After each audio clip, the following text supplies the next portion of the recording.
so today I'm doing a video on those books that are worthy of rereading. They changed us as humans or shaped how we grew up. Why wouldn't we want to reread them? But because we have no time, we're crammed down with schoolwork or work or life. Yeah, but we need to reread them. They're really fun. We should reread them sometime when we get a chance. I have quite a long list. This includes both series and just regular books in general, so they're just mixed matched together. It obviously takes a lot longer to reread a 7-book series than just one book, but eventually we should reread them.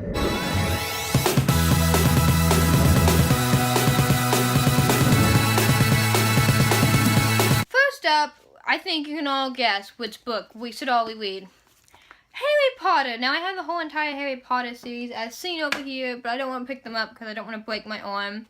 Harry Potter was the first book I legitimately read. And the hype was on about Harry Potter, and I was just like, what? I must join a hype, because it was everywhere. For a person to read that just because of hype, and, you know, this isn't there was no social media hype at this point. This was hype because it was everywhere on TV and everywhere. Every library you'd walk into would have Harry Potter. And I remember walking to the library and they only had the 4th Harry Potter, so I just started off with that one and I was so confused.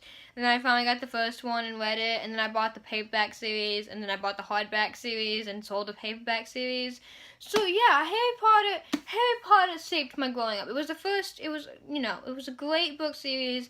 This was the first time we've been introduced to magic. Magic had never been a thing. I never heard of the concept of magic before Harry Potter, and it's just a lot of people have been rereading them lately, and the cravings to reread them, man, they're high. The next book I have to reread is Eleanor in the Park by Rainbow Rowell. If you haven't read Eleanor in the Park, I so highly recommend it. This is the first legit, really different love story I ever read, because it always ends with kind of a blank ending or the assumption of a happy ending. But this one is a total different ending. The ending of this is like, what? Especially the epilogue. You read the epilogue and just like, what?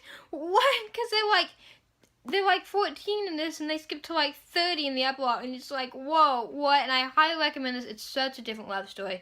You should completely read it. Next series I have to reread, and let's all admit, we all loved this series. He's still my bae character. I'm still reading Rick Riordan books today because of this. Percy Jackson. That didn't work out for me. It keeps falling. The 5 books of the Percy Jackson series. Now, I didn't include the Heroes of Olympus series because it just ended like 2 years ago, so that's too soon to reread, but just Percy Jackson in general. Actually, about 4 years ago, I reread The Lightning Thief, but I didn't reread the other books. And I've been dying to reread the other books, so let's just continue the whole series in this. And this is not even that big of a series, in my opinion. And Percy Jackson was the first really sassy character I ever met, too. I read this and I was just like crying at every line he would say to a person. It was great.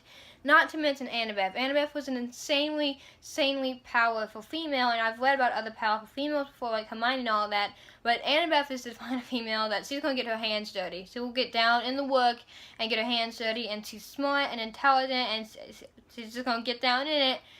And just Percy Jackson in general, and then the love story between Percy and Annabeth. It was so well developed, especially for young characters like that. It was so great. Next book I have to show you is Twilight by Stephenie Meyer. Twilight was the first legit love story I had read. There was always action books with plots in it that had a love story in it, but this didn't revolve around the plot, not until really the last one. It revolved around the love story. And I remember reading Twilight and then New Moon, and if you didn't cry reading New Moon, like, good God, it was so sad. And this was the first legit vampire novella I had ever read. And reading as vampires as not to a scary element was so different, because before you always thought of vampires as monsters, and this was honestly my introduction to vampires in a good, nicer way. This book I read last year, but ever since then I've been wanting to reread it. It was so cute. I marathoned this ginormous book in like 2 days, and that's Carry Me On by Rainbow Rowell. It's a Simon Snow novel. It's like Simon Snow, which was in Fangirl. This was his story though, which was so cute. I was obsessed with it. It was adorable. I would be like squealing like, oh my god, that's so cute, okay? It was adorable, and even if I've read it in less than a year, I want to reread it. It's great, man. The next series I recommend you reread, or read for the first time if you haven't, is The Anna and the Friend's Kiss. Now, there's Anna and the Friend's Kiss, Lola and the Boy Next Door, and Isla and the Happily Ever After. They all kind of tie together, but Anna was the best one in the series for me, and it deals with kind of a realistic complex. First, there's the girl who moves to France, and that's not really realistic, but how she's introduced to a new school system and having to deal with new foreign people in a foreign country, even as just adapting into a new life, was so cute. And the love story was really, really realistic. It kind of had this bitter edge to it, and then when it finally happened, it was like taking 50,000 happy pills at once, and you were just like, oh my god, let them get married and all of that. I highly recommend at least reading Anna and the Friend's Kiss, if not reading the whole series. Next book I have to recommend, which I think you could know would be on the reread list, is The Fault in Our Stars by John Green. I mean, even rewatching the movie, it makes you cry. And this is from a very pessimistic point of view, especially Hazel's point of view. And a lot of times you have characters who aren't really happy, but kind of see the strategy or the plan to get through it. And Hazel is just very ready to die when she falls in love. And the last, falling in love moment was so beautifully written. This should win every award ever for book series. Honestly, John Green just deserves some major, major appraisal for this book. It was so beautiful, and it changes your point of view on life. I remember reading it and setting it down and thinking, oh my god, I need to get out there, and I need to love something, I need to love life, I need to embrace it, even if, right now you can't, you can just do anything. Go out there and live. I've mentioned before I've been wanting to reread these two series, so I think you could know that they were on my list, and they're very high on the list. Like, I want to read them before next January when the TV show returns. And that's The Mortal Instruments by Cassandra Clare. Reading and watching the TV show, I'm quite content with the TV show, opposite of some people who purely loathe it. Yes, there's some flaws we need adjusting, but remember The City of Bones was not that great of a book. So obviously season 1 of Shadowhunters is not that great of a season 1. The accent, it started kicking ass at the end of the second one. It was great. I can't wait to see the second book's fight scene in the TV show, because I know they're going to have to put that in there, because that changed everything.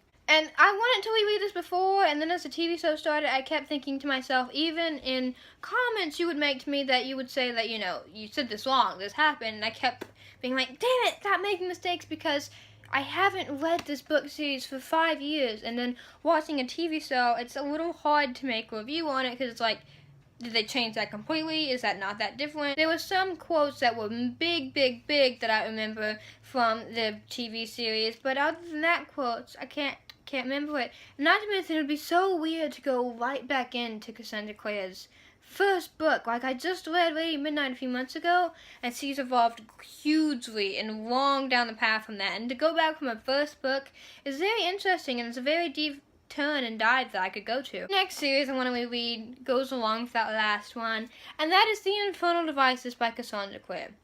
This is the best love triangle I have by far ever read in my entire life. Because this is the greatest love triangle, you have a lot of heartbreak and a lot of sacrifice. It was so well thought through, the plot, the love story especially. I could tell that Cassandra Clare spent 5,000 hours on this love story, and we had a happy, sappy, sad ending. It's the saddest, happiest ending I've always described it as, because we had a good ending for both of them, but with a very, very huge heartbreak that was a happy ending, but not really.